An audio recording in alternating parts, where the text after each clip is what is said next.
Bon, fallait bien la changer. Bah oui. 92. C'est évident. Ouais, au bout d'un moment, tu t'es lassé. 4575 km en à peu près 9 mois. T'as été bon. Pas mal. Ouais, ma moyenne, c'est quand même 7000 km sur 12 mois. Donc, bah, tu vois, je suis dedans. Tu es dedans quand même. Je suis dedans. Bon, zéro problème, forcément. C'est du fiable. Fiable. Bon, ça, après, j'en doutais pas trop, hein, à vrai dire. J'ai eu strictement aucune anomalie sur le véhicule. Autonomie, 850 km avec le réservoir 90 litres. J'avais oublié que tu avais 90. C'est ça que c'était une de tes. Ouais, je le voulais. Ouais, je le voulais absolument. Après, c'est pas que je m'en lasse en fait. C'est juste que je passe tellement de temps à regarder les voitures pour ma chaîne YouTube que tu te doutes bien que y a pas mal de véhicules et de modèles qui me font de l'œil. J'ai jamais fait le tour en fait du 911. Je pense que j'arriverai jamais à faire le tour, mais je me disais, à un moment, fallait peut-être que je change. De toute façon, t'es comme un peu tous nos clients. Ils ont à peine leur première voiture qu'ils veulent déjà changer. Bah en fait, je voulais. Alors, j'adore la philosophie de la KRS, hein, c'est clair. Après, je voulais toucher à une autre philosophie. Tu vois, quelque chose auquel j'avais jamais goûté. Bah là, on est sur vraiment un truc totalement différent. Ouais, c'est totalement différent, mais surtout en termes de look. Je voulais un truc qui change. Dans ta recherche, ce que j'ai noté en tout cas qui est assez marrant, c'est que tu adores les toits noirs. C'est fou quand même. J'aime bien le biton. Ouais. On a regardé pas mal de véhicules, toutes marques d'ailleurs. Tu m'as mis à rude épreuve, encore une fois. Ouais. En fait, ce qu'il faut savoir, donc j'étais Classic Cars, hein, ils ont, bon, je vous l'avais déjà expliqué, mais vous avez en gros plus de 150 véhicules en stock. En gros, tous les véhicules que vous voyez autour de nous, là, je vous mets en insert les images, 90% de ces véhicules n'étaient pas présents il y a 60 jours. Alors, ça s'explique par plusieurs raisons, ce que tu me disais tout à l'heure. Première raison, vous avez un stock en perpétuelle rotation entre vos différents centres, ça c'est la première chose. Mais surtout, comment vous arrivez à les écouler? C'est parce que sur le financement, on va dire vous êtes parmi les revendeurs de 911 les plus compétitifs en France. Vous êtes 30 à 40% moins cher que d'autres sur les financements, notamment à la location. Et je te confirme. C'est le cas. De toute façon, vous pouvez regarder sur leur site internet directement. Et ce qui fait que vous avez ouvert un centre, donc à Roquebrune, ça j'en avais déjà parlé, où vous aviez ouvert un seul centre à Lyon. Là, il y en a un deuxième que vous ouvrez. En plein cœur de Tassin. Il y a la couture Bousset. Bordeaux ouvre dans imminent, quelques semaines. C'est ça. Quelques semaines. Et là, nouveauté. Nouveau projet, Lille. Donc très prochainement aussi, là, on se met en quête de chercher un local à Lille pour une ouverture, j'espère, pour fin d'année. Ouais, donc dernier trimestre, en gros, ouverture. Là, pour le coup, d'un gros showroom, me disait Jean-Claude. Parce que ça va être... on a deux, trois vues. Un des plus gros showrooms dans le Nord pour la 911. Il y a la Belgique qui est à côté. On a énormément de contacts belges qui veulent se sourcer chez nous. C'est pour ça qu'on veut aller vers Lille, d'ailleurs, pour nos amis belges. Donc si vous nous regardez, à très vite. Bon, en tout cas, c'est pour ça qu'il y a toujours du stock. Alors chez vous, que ce soit des 911 ou d'autres modèles, d'ailleurs, vous arrivez quand même à sourcer quasi, je vais te dire n'importe quelle voiture, j'exagère un peu, mais en tout cas, vous arrivez à répondre aux besoins, aux attentes, aux demandes de tous vos clients. Et puis même, vous avez tellement de demandes, tu me disais que vous avez trouvé des distributeurs, non pas en France, parce qu'en France, vous avez une bonne partie du marché de la 911 d'occasion moderne. Vous avez trouvé des distributeurs pour vendre en fait votre stock à l'étranger, tellement vous avez de rotation. Tout à fait. Ok, bon tu vois. La couleur, j'ai été un petit peu difficile. Ceux qui me connaissent savent que c'est parmi mes couleurs préférées. Il y a le bleu, que j'adore, qui est une de mes couleurs préférées. Après, j'adore pour mes daily, j'adore le noir. J'ai toujours eu des gros 4x4, des trucs comme ça, tout noir avec les vitres teintées, j'adore. Par contre, pour les voitures du week-end, les voitures plaisir, je me suis dit que pourquoi pas repartir sur ce fameux vert aventurine. Vert aventurine. Je te la débâche? Ouais, vas-y. Vert aventurine. Reste devant, comme ça me fait plaisir de te la je la connais déjà. Mais bon, c'est sur le plaisir. Oui, je vais faire genre, c'est la première fois que je la vois. Targa 4S. Voilà. PC avant-arrière Sport Design. Avec le toit noir, du coup. Le toit noir. Le toit noir. Sauf que ce coup-ci, il est en tissu, il n'est pas panoramique comme sur l'ancienne. C'est ça. Tu as l'intérieur qui est vert agave. Le combo, franchement, magnifique. Moi aussi, j'en suis amoureux. Moi, la première fois que j'ai vu un verre comme ça, c'était dans une SC 3 litres 2. Parce qu'à l'époque, déjà, je ne sais pas si c'était la même teinte exactement, mais il y a eu des modèles qui s'en rapprochaient. Et en fait, je trouvais ça sympa parce que celle-ci, ce qui est bien, c'est que tu as non seulement les sièges qui sont de cette couleur, mais aussi les moquettes qui sont vertes, tu as les plastiques, en fait, tous les éléments décoratifs de l'intérieur, sauf certains inserts décoratifs, ceux qui sont en aluminium, en fait, tout le reste est dans ce vert. Et vous avez en fait le ciel de pavillon qui est avec de l'Alcantara qui est pour le coup gris anthracite. Et puis il y a une chose, parce que tu peux l'avoir en fait l'Arceau Targa, tu peux l'avoir avec plusieurs couleurs. Hein. Tu peux l'avoir en noir et tu peux l'avoir, parce que ça, c'est la couleur d'origine en fait. L'intemporel Targa. L'intemporel Targa.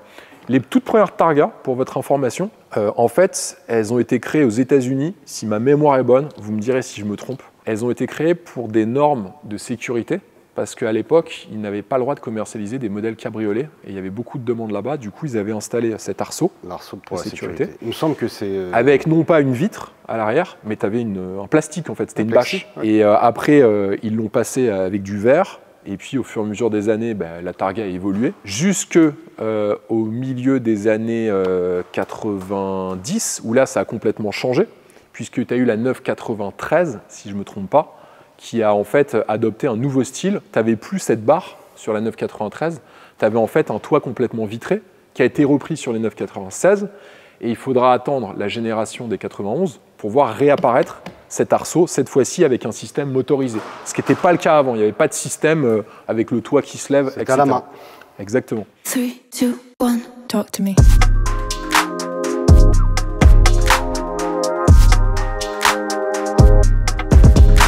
Okay. Celle-ci, elle a quand même quelques spécificités. Alors, au-delà de la couleur que je trouve hyper sympa, ce sont les jantes. Donc, couleur au room. Les étriers de frein, ils sont noirs. Moi, en fait, comme je ne l'ai pas acheté neuf, je l'ai acheté par GT Classic Cars, j'avais envie en fait, d'une configuration un peu unique. Alors déjà, j'avais goûté un peu à ça avec la KRAS, c'était incroyable. Mais là, on a non seulement l'extérieur, les jantes, le SIG 911 Targa 4S, mais on a surtout l'intérieur en fait. L'intérieur qui est dans une config. Moi, j'en ai pas vu d'autres en verre agave comme ça.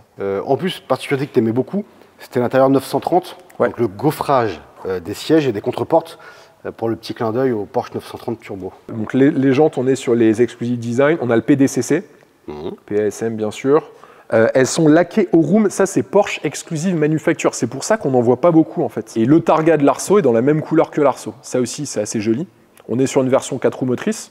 Tu as les sièges avant chauffants, volant sport GT chauffant, tu as même le boîtier de colonne de direction en cuir, tu as le Homelink. Là on est vraiment sur un modèle qui est...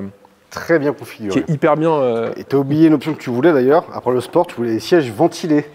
Ouais, sièges ventilés. Alors après, je t'avoue que sur les options, tu arrives... En fait, moi déjà, je voulais la config. Après, qu'il y ait ces options en plus, bon bah c'est bien, tu vois.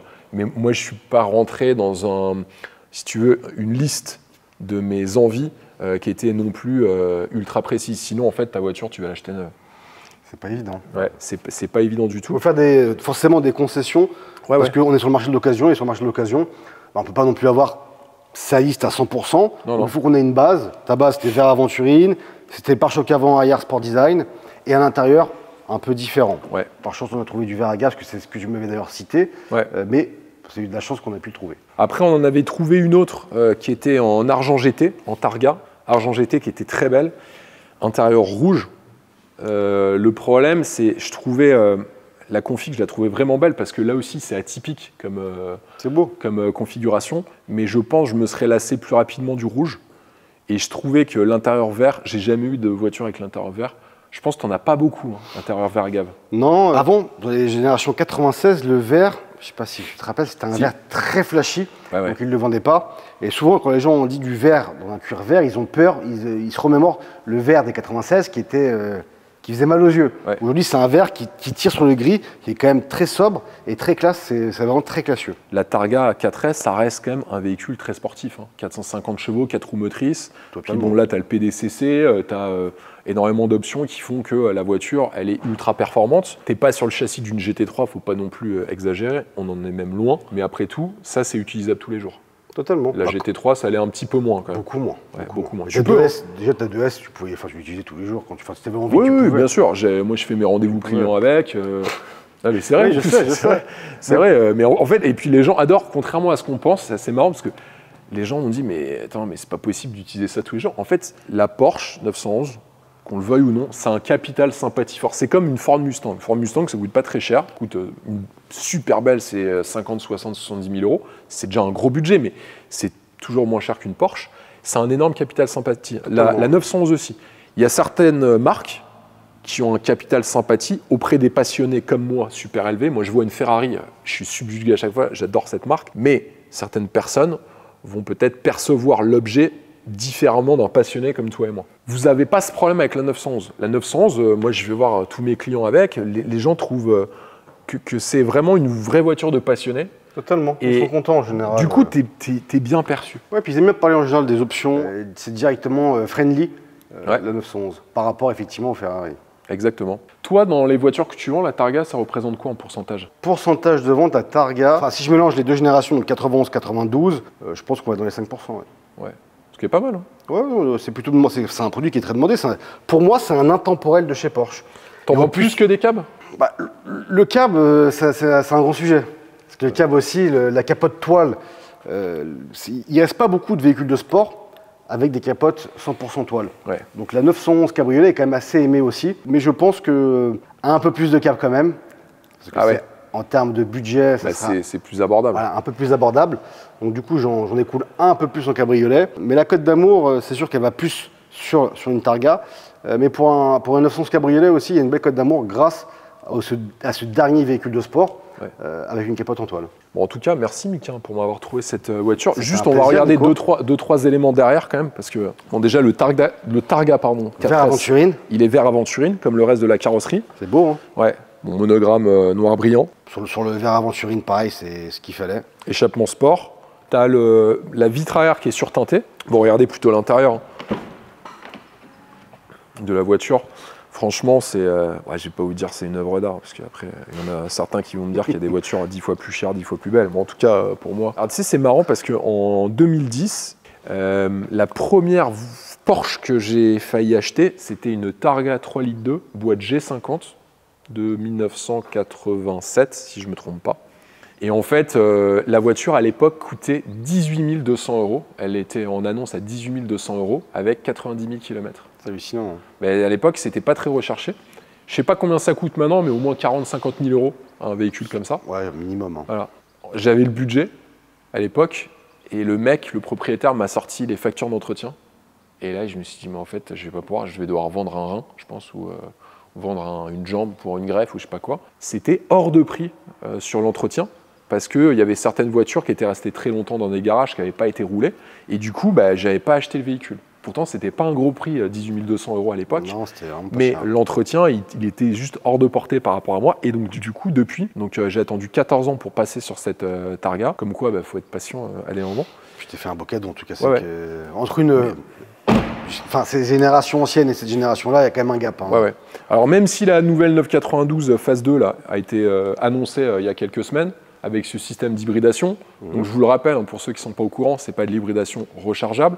Vous avez un moteur électrique qui est sur la boîte de vitesse, c'est ça, qui de mémoire fait 50 chevaux. C'est ça. Et tu as un autre moteur électrique qui est sur le turbo, qui fait 15 chevaux. Totalement. C'est ça. C'est ça. Et donc du coup, au total, déjà, tu as des meilleures accélérations, 0 à 100 en 3 secondes. Ça monte à un peu plus de 310 km/h. C'est ça. A priori, elle lui met 15 mètres à la vue. Voilà. Entre les 92 phase 2 et 92 phase 1, accélération, départ arrêté, il y a 15 mètres d'écart entre les deux. Ouais. Maintenant, cherche-t-on vraiment à faire des départs arrêtés avec des Targa 4S? En fait, je pense que quand tu achètes ce genre de voiture, les personnes qui vont acheter une GT3, tu vois, par exemple Benjamin Royer, mon pote, il s'est acheté une GT3 RS. Lui, c'est un fan de circuit, il conduit super bien, il adore le drift, etc. Donc pour lui, c'est génial. Il faut acheter ce genre de voiture. Après, moi, j'aime bien l'utiliser tous les jours, etc. Prendre du plaisir sur les routes sans faire le fou. Tu peux faire du circuit de temps en temps avec ça. C'est quand même efficace. Totalement. Mais tu prends du plaisir, en fait, avec les sensations qu'elle te procure. Pas avec les accélérations, etc. Donc oui, la phase 2, ils vont la vendre parce qu'elle est magnifique, parce qu'elle est encore plus performante. D'ailleurs, il faut savoir une chose, c'est que à l'époque, le fondateur de Porsche disait qu'une nouvelle 911 devait toujours être plus performante que l'ancienne. Chose faite. Hein. Bon, c'est chose faite. Elle va être donc un peu plus chère aussi, cette nouvelle génération. 10%. Elle va être 10% plus chère, ce qui n'est pas rien. Sans compter le malus qui continue à grimper. Ouais, qui est censé continuer à grimper. Le malus qui est censé continuer à grimper, donc 60 000 €, je vous le rappelle, en 2024.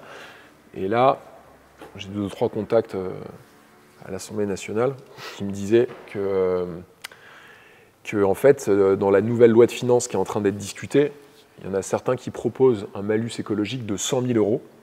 Bon, je ne vois pas l'intérêt, à vrai dire, sachant que, à part bloquer des ventes et peut-être donner l'envie aux gens de ne plus habiter en France ou de ne plus acheter leur véhicule en France. La seule chose que ça va faire, l'État va perdre de la TVA, alors qu'il y a tout le monde la paye. L'État va perdre des taxes, ils vont perdre potentiellement de la taxe sur les véhicules de société. Les avantages en nature qui sont payés, en fait, ils vont plus être payés. Donc, à part perdre de l'argent, en fait, je vois pas ce que cherche l'État à faire. Pousser les gens à faire de l'acquisition sur des véhicules propres. Quand on achète une voiture comme ça, on n'a pas envie d'acheter un équivalent électrique, je suis désolé. Totalement. Il y a des voitures électriques qui sont top.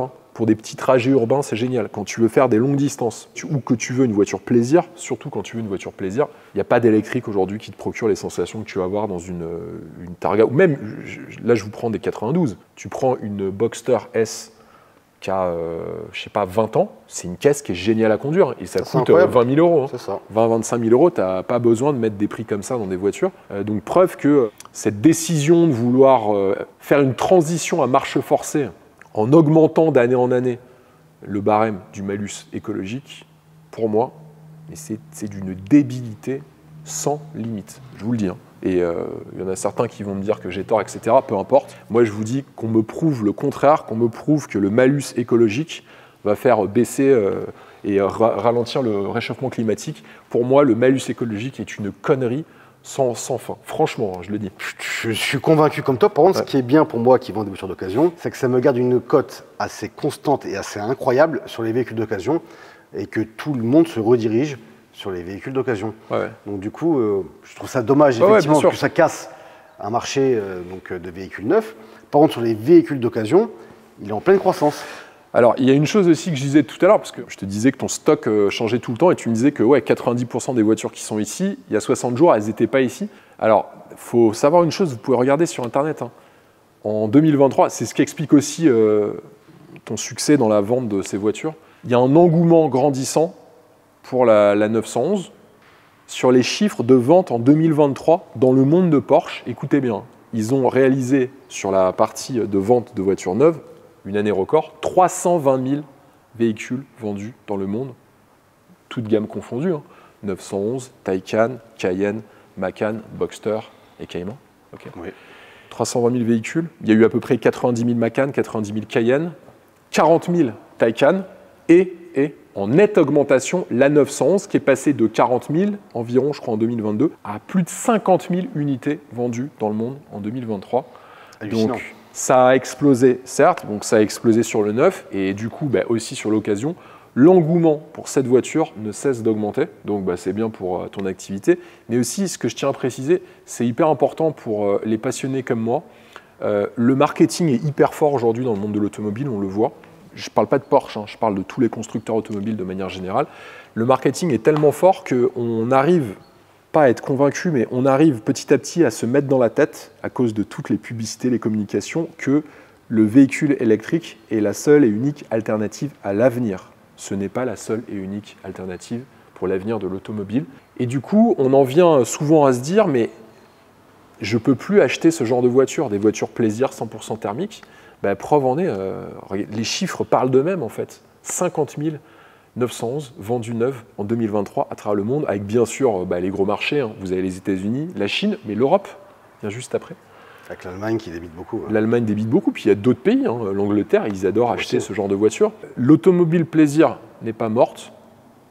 Non, mais il faut quand même le préciser. Je vous invite à regarder les chiffres qui sont communiqués d'ailleurs par Porsche là-dessus, mais il y a plein d'autres magazines, des magazines de presse écrite qui ont parlé des statistiques. Donc l'automobile plaisir n'est pas morte, et preuve en est avec la mythique 911. J'espère qu'on en verra rouler encore des dizaines et des dizaines d'années, car j'en conduis beaucoup des voitures, tu le sais, et des voitures extrêmement puissantes, toutes les catégories de voitures, et beaucoup de voitures de préparateurs, des voitures très, très exclusives. Et j'en reviens souvent à la même voiture. Après, c'est les goûts et les couleurs de chacun. Je ne dis pas que c'est la meilleure. En tout cas, c'est celle qui me procure le plus de plaisir et celle qui a la polyvalence la plus élevée à mes yeux. Et puis surtout, elle fait partie d'un rêve de gamin, comme je pense tous les gens qui achètent une 911 ici. Souvent, c'est des rêves de gamin. Totalement. Je ne peux pas dire le contraire. J'ai le plus gros stock de Porsche 911 de France. Bon, voilà. C'est pas moi qui te dirais le contraire. C'est clair, mais voilà, je tiens vraiment à faire cette petite aparté sur l'automobile plaisir. On me dit souvent que l'automobile plaisir est morte, etc. Pas du tout. Regardez les chiffres. C'est juste qu'en Europe, Le gouvernement français, danois et norvégien ont énormément poussé pour le passage à l'électrification des gammes automobiles. Ce n'est pas partout le cas. Et je vous assure que ça fait du bien de voyager de temps en temps pour voir ce qui se passe dans d'autres pays que la France. Parce que ce qu'on essaye de vous faire croire des moments n'est pas tout le temps une vérité que vous pourrez vérifier de manière implacable. En tout cas, Mika, merci beaucoup. Encore une fois, écoute... J'ai des clés depuis tout à l'heure, hein, donc je sais. Je te les donne. Je vais les prendre. Je vais pas la démarrer avec les fils. En tout cas, merci beaucoup pour ça. N'oubliez pas que je vous mets en description de la vidéo le site internet de GT Classic Cars. Donc, si vous cherchez une 911, allez chez Mika. Il propose, bien sûr, vous pourrez l'acheter en achat comptant, mais surtout, c'est en financement que là, t'es bon. Totalement. Puis n'hésitez pas, j'ai une équipe qui est là pour répondre à tous les besoins de tout le monde. Donc, et sur toute la France. Et surtout, ils sont réactifs. Ils ont un vrai SAV. Pas comme certains, où j'ai eu de mauvaises expériences, je ne citerai personne, mais en tout cas, il y a un vrai SAV derrière, vous suivez vos véhicules, vous suivez vos clients, il y a un stock qui est en perpétuel changement. Et puis là, c'est jeudi prochain, tu reçois 26 voitures. Totalement. 26 voitures, bon bah c'est pas rien, il n'y en a pas beaucoup, en plus tu les as achetées, il n'y a pas de dépôt-vente, hein. Attention. Oui, on ne fait pas de dépôt-vente ici. Pas de dépôt-vente, 26 Porsche, il faut y aller quand même, il faut y croire. En tout cas, vous y croyez. Donc je vous ai mis le lien en description de la vidéo, cliquez sur le lien, contactez-les de ma part, et il sera un plaisir de vous répondre, enfin normalement. Bon, tu es aussi sur YouTube, je mets ta chaîne en description. C'est ça. 55 000 abonnés, c'est beau. Merci, bon. Grâce à toi. Ouais, bah, c'est pas moi qui fais les vidéos. Tu es sur Instagram, tu es sur TikTok. Bon, en tout cas, merci encore, merci à toute ton équipe. Et puis, je vous mettrai sur Instagram et sur TikTok mes petites aventures au volant de cette nouvelle 992 Targa 4S, vert aventurine et vert agave intérieur. Bon, bah top. Merci Mika. Merci Nico. À bientôt. À très vite. Allez, ciao. Bye.